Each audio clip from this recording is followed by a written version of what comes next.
اور ہم پاکستان میں پاکستانی جہاں کہیں رہتے ہیں اور یہ سب کہنے والے ہیں یہ دربار یزید ہے. اچھا اور یہ دربار یزید کے دو حصے، ایک صحن ہے اور ایک اندر عبادت کی جگہ ہے. اور یہ سب سے پہلے حضرت عیسیٰ علیہ السلام سے 2500 سال پہلے آرامیوں نے یہاں پر جگہ بنائی تھی، معبد ہودد. پھر ان کے چلے جانے کے بعد 1000 سال کے بعد حکومت آ گئی رومانیوں کی، انہوں نے اس کو جوبیٹر بنا دیا، نام اسی کا جگہ وہی تھی، نام تبدیل کر کے رکھ دیا. پھر وقت گزرنے کے ساتھ ساتھ یہ گزرتا رہا تو پھر عیسائیوں نے چرچ بنا دی، جس سے دو ہی رہے، ایک صحن اور ایک اندر عبادت کی جگہ. تو صحن میں پروگرام کرتے، اندر میں عبادت کرتے تھے. تو بالآخر جب خلیفہ ثانی کا دور آیا تو اس نے اس دمشق کو فتح کروایا. تو جب فتح ہو گیا تو اندر والا حصہ دو حصوں میں تقسیم کیا گیا، ایک طرف مسلمانوں کی مسجد بن گئی، دوسری طرف چرچ اور صحن مشترکہ رہا. تو وقت گزرنے کے ساتھ ساتھ یہاں پر جب معاویہ بن ابو سفیان چلا گیا تو یزید آ گیا، حاکم بنا. تو اس نے امام حسین علیہ السلام سے بیعت طلب کی تو امام نے انکار کیا. پھر امام سفر کر کے مدینہ سے مکہ، مکہ سے کربلا آئے. تو پھر بالآخر امام حسین علیہ السلام کو کربلا میں 3 دن کا بھوکا پیاسا شہید کیا گیا، اور اس کے بعد سروں کو تن سے جدا کیا گیا اور اسیران کربلا کو قید کر کے کربلا سے کوفہ لے کر آئے. اور جب کوفہ میں پہنچے تو وہاں عبید اللہ بن زیاد نے کوفہ سے یزید کو خط لکھا کہ میں کربلا کے شہداء اور ان کے سر اور کربلا کا لوٹا ہوا سامان کوفہ میں لے کے آ چکا ہوں، اب میں کیا کروں؟ تو یزید نے واپسی جواب دیا کہ آپ شہداء کے سر اور قیدیوں کو اور کربلا کا لوٹا ہوا سامان سب کوفے سے دمشق میرے پاس بھیج دیں. تو اس نے 1000 فوجی دستہ تیار کر کے پہلے شہداء کے سروں کو آگے کوفے سے نکالا، پھر اسیران کربلا کو، پھر آخر میں سفر میں مل کر یہ دونوں چلنے لگے. اور اس نے کہا تھا کہ جہاں جہاں رستے میں ہر شہر آنے والا آپ نے ان کی تشہیر کرانی ہے. اس سے اس کی یہ مراد تھی کہ آپ پہلے بازاروں کو سجوانا ہے رستے میں آنے والے ہیں شہروں کو، اور پھر اس کے بعد اسیران کربلا کو داخل کرنا ہے، اور جو کوئی پوچھے اس کو کہنا ہے کہ یہ خارجی کا سر ہے اور اس نے یزید پر خروج کیا، ہم اس کا سر کاٹ کے ہم دمشق میں لے کے جا رہے ہیں. تو انہوں نے ایسے ہی کیا، 1800 کلومیٹر کا سفر کر کے 46 شہر تھے کوفہ سے دمشق تک، یہ یہاں پر پہنچے. اور بالآخر باب السعد کے اوپر اسیران کربلا کو روک لیا گیا. اور اس جگہ کا جو نقشہ ہے سہل ابن سعد سیدی صحابی رسول کھینچتا ہے کہ میں اسی دن بازار شام میں آیا ہوں جس دن اسیران کربلا کو لے کے آئے. تو میں نے پوچھا مسلمانوں کی کون سی عید ہے؟ تو انہوں نے بتایا لگتا ہے تو پردیسی ہے، تجھے پتہ نہیں کیا ہو گیا؟ تو بالآخر پوچھا گیا کیا ہوا؟ تو انہوں نے کچھ دن پہلے خارجی حسین کو کربلا میں قتل کیا گیا، اس کا سر اور اس کے اہل بیت کو قید کر کے لے کے آ رہے ہیں. تو پوچھنے پر کہاں سے لے کے آئیں گے؟ تو بتایا گیا باب السعد کی طرف سے آئیں گے. تو باب السعد پر وہ صحابی رسول سہل رکا اور وہ کہتا ہے بھرا ہوا تھا، شرابیں عام چل رہی تھیں. تو بالآخر میں نے دیکھا تو ایک بہت بڑے نیزے کے اوپر ایک شہید کا سر لے کر آئے اور اس کی آنکھیں آسمان کی طرف لگی ہوئی تھیں، ہونٹوں پر مسکراہٹ طاری تھی اور چہرے انور سے نور نکل رہا تھا. اور جب میں نے غور سے دیکھا تو ایسے لگتا تھا کہ علی امیر المومنین کا سر نیزے کے اوپر ہے. تو میں ماتم کرنے لگا، اور یہ وہ تھا مظلوم کربلا کا سر نیزے کے اوپر سوار تھا. اور پھر کہتا ہے کہ میں حسین حسین کر کے صدائیں بلند کرنے لگا. تو شامیوں نے کہا کہ اگر حسین کا نام لینا ہے تو پھر تجھ کو قتل کر دیا جائے گا، خاموش ہو جا. تو پھر کہتا میں روتا رہا اور میرے دیکھتے پیچھے سے بیویوں کو بے مقنع چادر لے کر آنا شروع کر دیا، جن کے ہاتھ پس سے گردن بندھے ہوئے تھے، اور ان میں کچھ بڑیاں بیویاں تھیں جنہوں نے اپنے بالوں سے اپنے چہرے کو ڈھانپا ہوا تھا، اور ان میں سے ایک چھوٹی بچی تھی جس کے بال بہت کم تھے. تو میں سفر کرتا ہوا قریب گیا تو میں نے پہلے سلام کیا اس کو. تو بی بی نے کہا تو کون ہے جو بازار شام میں ہم کو سلام کرنے والا؟ یہاں پر تو لوگ ہم کو مسلمان ہی نہیں سمجھتے. تو یہ کہتا بی بی میں سید الانبیاء کا صحابی ہوں، میرا نام سہل ہے.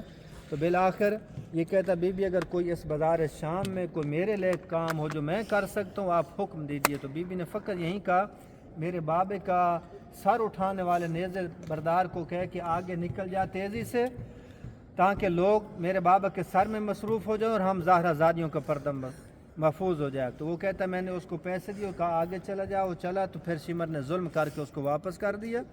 پھر اس کے بعد کہتا دوبارہ میں بی بی کے پاس گیا، بی بی کوئی اور حاجت ہو جو میں پوری کر سکتا ہوں؟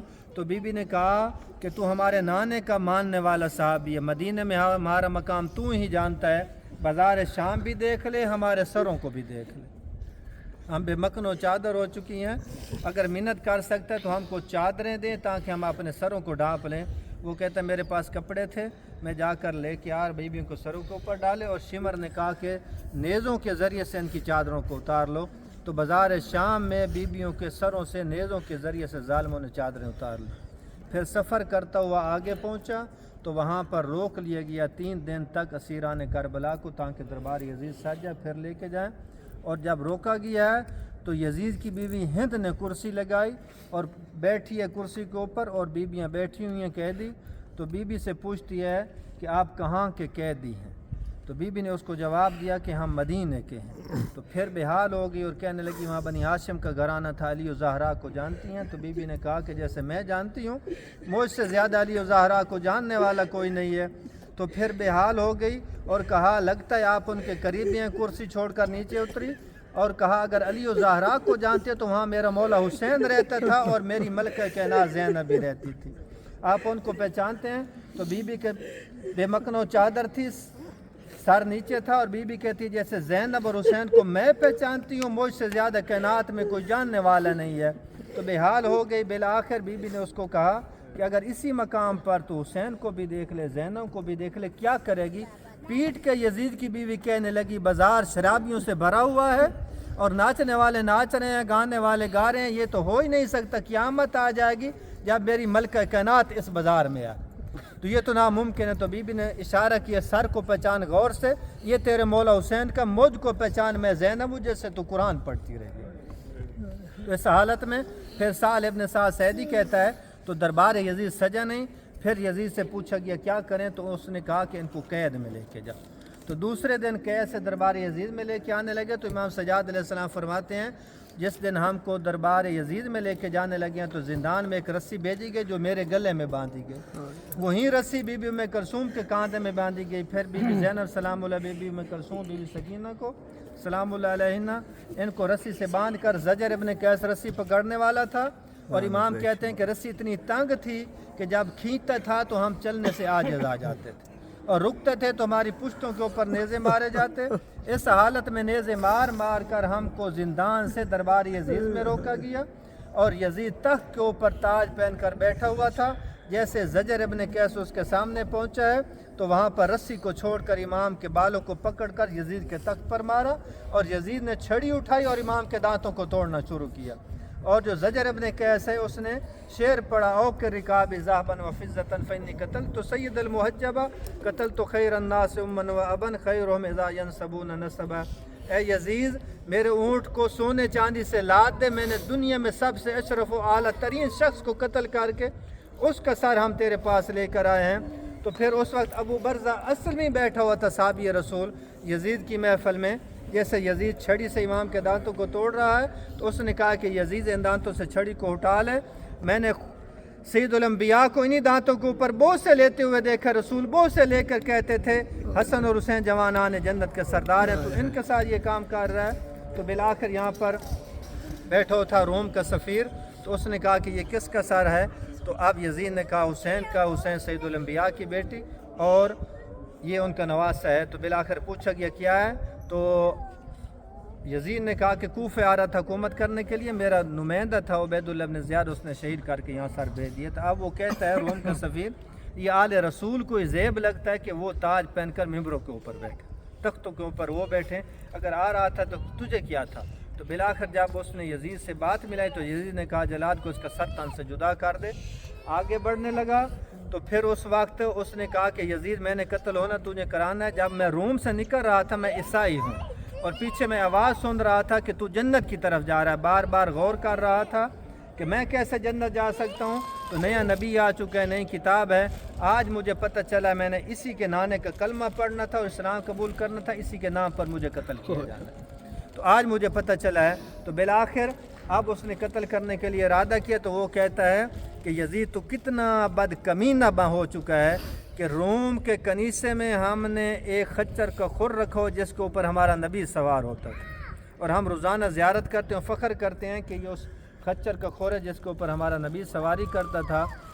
یہ جو جس کا سر پڑا یہ تو مہر نبوت پر سوار ہونے والا تھا، اور رسول مدینے کے گلیوں میں چلتے تو فخر کرتے کہ کس طریقے سے سوار کتنے اچھے ہیں، انہی کو اپنے کاندھوں کے اٹھا کر اور نبی چلا کرتے تھے۔ اور بالآخر جیسے یزید نے اپنے ممبر کے اوپر کھانا لگوایا، کھانا لگوانے کے بعد بچی ہوئی شراب امام کے سر پر ڈالنا شروع کی اور کہنے لگا یزید یہ حسین وہی شراب ہے جو تیرے نانے نے حرام کی تھی، میں حلال کر چکا ہوں۔ اور پھر چھڑی سے امام کے دانتوں کو توڑ کر کہنے لگا کاش کے بدر و احد والے ہوتے اور کہتے یزید تیرے ہاتھ شل نہ ہوں اور میں یہ کارنامہ کر چکا ہوں۔ تو پھر بی بی سکینہ سلام اللہ علیہا نے سر اٹھا کر اپنے بابے کے سر کو دیکھا تو اب ایک امیہ والے نے امام حسین علیہ السلام کی اس لخت جگر امام کے دل کے سکون کی طرف اشارہ کر کے کہا یا یزید حبلی حاضہ الجاریہ، اے یزید مجھے حسین کی بچی کنیزی میں دے دے، میں اسے گھر لے کے جاؤں گا۔ تو بی بی سکینہ سلام اللہ علیہ نے بی بی زینب سلام اللہ علیہ کا سہارا لی اور کہا پھوپھی اماں بابا بھی ہمارا شہید ہو، چچا بھی ہمارا شہید ہو، بھائی بھی ہمارے شہید ہو، قید بھی ہم ہوں، اب کنیزی کے لیے لوگوں کے گھر میں جاؤں گی۔ تو بی بی زینب سلام اللہ علیہ نے یزید کو کہا کہ خدا نے تجھے کبھی ایسی نوبت نہیں دی کہ اولاد زہرا زادیوں کو لوگوں کے گھروں میں کنیزی کے لیے پیش کر۔ تو پھر دربار یزید میں یزید کی بیوی بغیر مکن و چادر کے آ گئی، اور جب پہنچی ہے ہند تو یزید اس کو کہتا ہے تو چادر کے بغیر کیوں آ گئی، یہ دربار تیرے مناسب نہیں کہ تو بغیر چادر کے آ گئی۔ اور پھر چادر اٹھا کر اس کے سر پہ ڈالنا چاہا تو وہ کہتی ہے تو کتنا بے شرم اور کمینہ ہو چکا ہے، تجھے میری چادر یاد ہے، تجھے زہرا جائی کی چادر یاد نہیں جو کئی گھنٹے زہرا جائی بغیر مکن و چادر کے شرابیوں کے بازار میں رکی ہوئی ہے دربار میں۔ تو یہ جو ہے مکمل طور پر واقعی یہ دربار یزید میں پیش آیا تھا۔ اور اب ہم یہاں پر پہنچ چکے ہیں صحن میں۔ یہ جو سامنے نظر آ رہا ہے وہ قبہ جہاں پہ پھول بوٹے ہیں، یہاں پر معاویہ کا خزانہ بیت المال جمع ہوتا تھا وہاں پر، اور ساتھ یہ جو بلب لگا ہوا دوسری طرف بھی ایسے ستون ہے۔ یہاں پر ولید ابن عبد الملک ابن مروان نے جب واقعہ کربلا کے 25 سال کے بعد 86 ہجری میں جب مسجد کو اس کو بلند کروا کے اس شکل میں بنوایا تو اس وقت اس نے صحن میں 2 ستون بنوائے، اس کے اوپر رات کو چراغ جلتا تاکہ صحن میں روشنی رہے۔ اور یہ جو سامنے نظر آ رہا ہے یہ وضو کی جگہ تھی، وضو کا قبہ ہے، اور اس کا نام ہے قبۃ السعد۔ اور اس کے اوپر جب عباسیوں کا دور آیا تھا تو انہوں نے باب السعد کے اوپر جو گھڑی لٹکی ہوئی تھی اس کو کھلا کر اس پر لٹکا دیا، تو اس کا نام بھی اسی گھڑی کی وجہ سے قبۃ السعد پڑ گیا۔ اور یہ جو منارہ نظر آ رہا ہے اس کو منارۃ العروس کہتے ہیں، اور یہ ولید ابن عبد الملک ابن مروان نے بنوایا تھا۔ تو اس کے اوپر ان کے حکومت کے حکمرانوں کے نغمے گیت گائے جاتے ہیں۔ اور اس مسجد کے ہیں 4 دروازے اور چاروں کونوں کے اوپر 4 برج تھے جن کے اوپر پرانی حکومتوں کا فوجی پہرا لگتا تھا۔ تو یزید نے شہداء کربلا کے سروں کو ان 4 دروازوں اور چاروں کونوں کے اوپر لٹکایا تھا، اور امام حسین علیہ السلام کے سر کو وہ جو منارہ نظر آیا وہاں پر 40 دن تک امام کے سر کو لٹکایا رکھا اس نے۔ تو یہاں ادھر جو ہے اس کو کہتے ہیں منارۃ البیضاء، ادھر یہاں پر عیسیٰ علیہ السلام کا نزول ہوگا، اس طرف ہے۔ اور یہ جو یہاں پتھر پڑا ہے تو اس پتھر میں یہ یہاں پر مکمل طور پر یہ کوئی نہ معبد تھا نہ کوئی عبادت خانہ تھا، یہ پہاڑی علاقہ تھا۔ تو آدم علیہ السلام کے بیٹے حابیل اور قابیل نے قربانی رکھی تھی، تو آسمان سے بجلی آئی، حابیل کے دمبر پر گری تو اس کو جلا کر رکھ دی، وہ باب السعد کی طرف تھی۔ پھر اس کے بعد آدم علیہ السلام سے لے کے عیسیٰ علیہ السلام تک یہ دور چلتا رہا، جو بھی اللہ کی بارگاہ میں قربانی رکھتا اسی جگہ پر لے کے آتا رکھتا، تو جس کی اللہ قبول کرتا اوپر سے بجلی آتی اس کو جلا کے رکھ دیتی۔ اور مورخین نے لکھا ہے وہ جگہ ہے جہاں پر ہزاروں سال آسمان سے آگ برسرتی رہی تھی۔ اور پھر جب عیسیٰ علیہ السلام کو سولی پہ چڑھانا چاہا تو اللہ نے اس کو محفوظ کر لیا، یہ سلسلہ منقطع ہو گیا، گویا کہ یہ اسی کی شبیہ رکھی ہوئی یہاں پر اندر ہیں۔ یہ ہم نے اس کے بارے میں یہ قبۃ السعد ہے یہاں پر، ہاں یہ یہاں پر گھڑی لٹکائی عباسیوں نے تو اس کی وجہ سے یہ قبۃ السعد۔ اندر 2 چیزیں ہیں، اندر 2 چیزیں ہیں جہاں پر امام سجاد علیہ السلام کو یہ پہلی جگہ ہے قید خانہ جہاں پر بازار شام سے نکال کر قید کیے گئے، پھر دوسرے دن دربار یزید میں لے کے آئے تھے۔ تو وہ جگہ ہیں اندر امام سجاد علیہ السلام کے نماز پڑھنے کی جگہ، اور ساتھ ہی امام حسین علیہ السلام کے سر کا مقام ہے جہاں پر رکھا گیا، اور بعض کہتے ہیں وہاں پر سر لٹکایا گیا تھا امام کا، کیونکہ خود ہندہ جب آئی تھی ہند یزید کی بیوی تو کہنے لگی ایک تو نے نواز رسول کا سر میرے محل کے دروازے پر لٹکا رکھا ہے، اور دوسرا زہرا جائی بغیر مکن و چادر کے تیرے دربار میں رکی ہے، تجھے میری چادر یاد ہے اس کی چادر یاد نہیں ہے۔ تو اندر 2 زیارتیں وہاں پر زیارت کریں گے، اور پھر اس کے بعد یہیں پر ہی نماز پڑھ کے پھر اندر جائیں گے۔